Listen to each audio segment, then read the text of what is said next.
Good morning. It is November 8th, Saturday, and I want to apologize for having on sunglasses, but I am working outside and my lips are chapped and my eyes are watering. It's a stunningly beautiful day here in the United States in the Midwest. The leaves are falling, they are dropping, but they're gorgeous. But yesterday I wanted to share a story with you that I thought was kind of relevant in our Victory with Ash journey, but also just relevant in life. I'm notorious for carrying too much when I go into work. I have my big cup with my water and my ice. I have a cup of ice. I have a cup of coffee. Sometimes I have paperwork for teaching, notebook, and yesterday I had a little bag of muffins. And this is how I often spill coffee on myself. But as I was carrying it, the little bag of muffins slipped out of my hand. And when I bent down, I had to put something down in order to pick up the muffins, which seemed, in my mind, this kind of sparked this thought. It seemed kind of interesting to me that even though I was carrying it all in the beginning, I had to set the coffee down in order to pick the muffins up. I had to shift everything in my hands. And immediately I thought about our lives and how we often carry too much and we need to just set something down. Figuratively and in real life, we often try to do more, which actually makes us less effective, which is exactly what I did. I'm always trying to carry more. And this just has kind of continued in my brain today because I'm looking around at all of those stunning leaves, and when I'm out in nature, I have this habit of picking things up that inspire me, whether it's leaves, whether it's a piece of driftwood, a feather.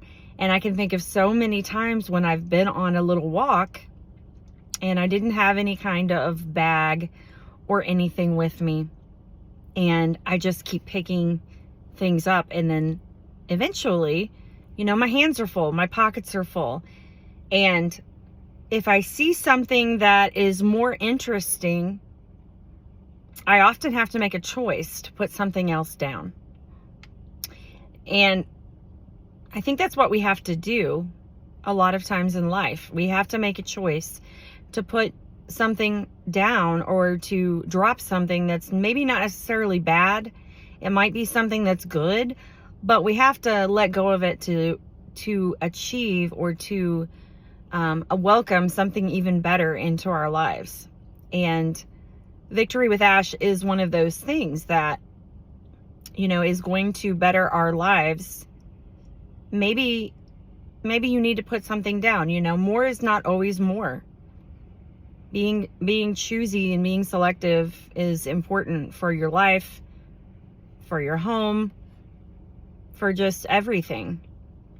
If you've ever been in a line to, in a line in a buffet or in a line in a potluck, and your plate is full and you wish you get to the end and you see something that you want that's better than what you put on your plate, but now you don't have any room.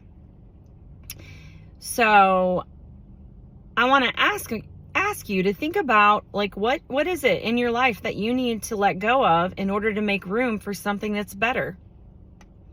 We sometimes think that losing something is a loss, but we always find out that there's something better waiting for us up ahead. And we don't always have it right in front of us at the time, but I think that's exactly what we're going to see in Victory with Ash. The leaves drop, and they drop, and over the winter it looks like there's nothing happening, but really there's all of these things happening underneath the roots. They're storing up energy for the spring. And we've been storing up energy over the past years, if you've been involved with this journey, And now you're seeing the results. Everything is going to spring forth, and we're going to see all of this new incredible growth. We've been seeing that. There's over, it was 34,000, and now we're at 70,000 people who have chose to better their lives. That's exactly what Victory with Ash is. It's going to better our lives personally and in business. So maybe you think you don't have time. Maybe you think if you don't understand what it is, you think, oh, I can't pick up one more thing. But remember, sometimes picking something up and losing something else is the greatest blessing ever. I hope this inspired you, and I just want to ask you to have a blessed day.